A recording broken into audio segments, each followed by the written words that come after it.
Alors cette vidéo, elle s'adresse plus aux femmes, donc on va reprendre la technique du 8 avant et puis on va essayer de voir quelques petites fioritures et changements rythmiques. Alors, ici, contre un mur, contre un buffet, sans jamais s'appuyer, en étant toujours le maître de son équilibre, on va avoir le torse toujours vers le mur, toujours tourné vers le même endroit, ce qui correspond à notre cavalier. On avance, attention, quand on avance, on doit avancer sur une même ligne. Donc, on va faire une petite boucle afin d'avoir nos deux pieds bien alignés. On repousse le sol et on pivote. Et mon torse doit se replacer face au cavalier. On repousse le sol, pivot et le torse se replace. Repousse le sol, pivot, le torse se replace. On va faire des petits 8 avant, petits 8 avant et des plus grands. On peut les faire très très lents. Pensez bien à repousser le sol, à être bien sur votre axe avant de pivoter. Très lent. Et puis, des plus rapides. Jouer avec la rythmique. Par rapport aux fioritures, alors, on va avoir une première fioriture, on avance, et on va venir encastrer derrière. Quand on encastre derrière, quand on travaille sur l'encastré, ici, la jambe de terre, elle a toujours une petite souplesse quand elle est ancrée dans le sol. L'autre, elle va venir, elle va être très tendue. Si elle n'est pas tendue, ça va donner ça. Donc là, ici, on tend bien la jambe pour venir encastrer. Ce n'est pas un changement de poids du corps, on garde le poids du corps, pour moi ici, sur jambe gauche. Donc, je repousse le sol et pendant le pivot, j'encastre derrière. Je décroise et je refais la même chose de l'autre côté. Je repousse le sol, pendant le pivot, j'encastre. Je repousse le sol et pendant le pivot, j'encastre. Repousse le sol, pendant le pivot, j'encastre. Et on va pouvoir ajouter, je repousse le sol, je monte mon genou et je passe à côté. Je repousse le sol, je monte le genou, je passe à côté. Évidemment, ça c'est selon le temps que me laisse le cavalier. Quand je monte le genou, je le monte ici, et ensuite c'est une petite fermeture de mon bassin qui me permet d'aller de l'autre côté. D'accord? Ce n'est pas le pied qui passe de l'autre côté, mais c'est avec le bassin. Une autre petite fioriture, ici, un ambroske.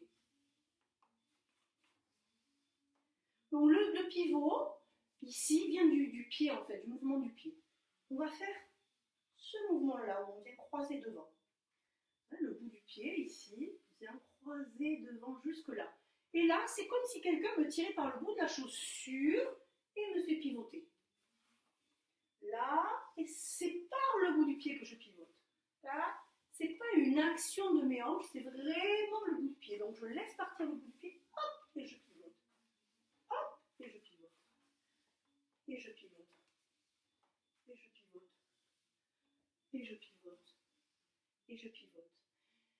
Dernière petite fioriture qui peut aussi vous servir, c'est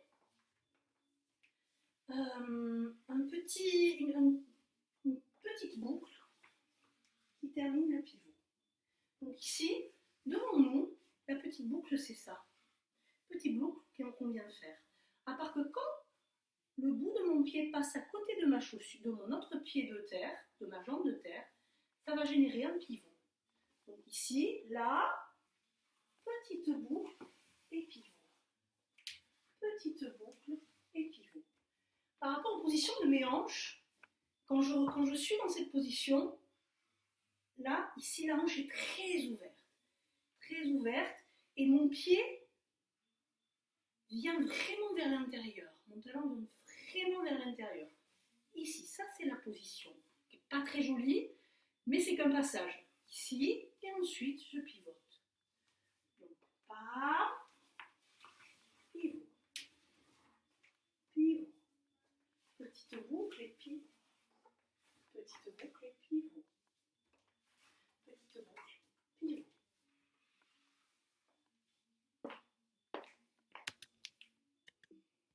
Se faire juste avant qui précède la parade. Donc ici, on imagine que le cavalier nous guide d'une petite flexion pour revenir.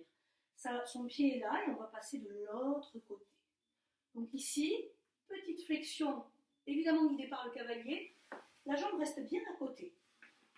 C'est pas la jambe qui revient toute seule, mais c'est mon pivot et ma jambe reste à côté. Quand je remonte par le talon et en tendant ma jambe et pas par le genou. Ici, j'arrive à cette position avant de passer de l'autre côté. Là, ici, là, ici. Ce même mouvement, je peux le faire avec pied flex et reviens. Pied flex et reviens. Pied flex et reviens. Je pourrais aussi le faire avec des petits piquets. Ces petits piquets, il faut vraiment y aller avec beaucoup de douceur et rebondir au sol. Si on y va avec beaucoup de force, on va se faire mal et surtout on ne pourra pas bien exécuter il y a un petit rebondi. Donc ça, on peut le faire en gardant. On peut le faire en gardant la jambe bien derrière. Pam, pam, pam. Pendant le pivot, souvent le cavalier nous a en général ici il y a une petite flexion pour qu'on puisse faire ça. Alors pour terminer, je vous invite à travailler avec une musique et à travailler vos 8 avant en les faisant plus petits, en les faisant plus grands, en les faisant lents, en les faisant plus rapides, et puis en essayant de placer les différentes fioritures qu'on a pu voir dans les précédentes vidéos. Alors, je vous montre, moi j'ai choisi un tango qui s'appelle La Mariposa, et c'est par l'orchestre Color Tango.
Voilà, donc amusez-vous, exprimez-vous, toujours en tenant compte que c'est le cavalier qui doit vous laisser cet espace-là et que dans tout ce que vous travaillez, vous devez être totalement autonome par rapport à votre axe. Donc ne vous tenez pas trop, ne vous agrippez pas, c'est juste un repère. Le mur, le buffet, on ne s'agrippe pas au buffet. On va chercher l'équilibre à l'intérieur de soi et dans ses appuis.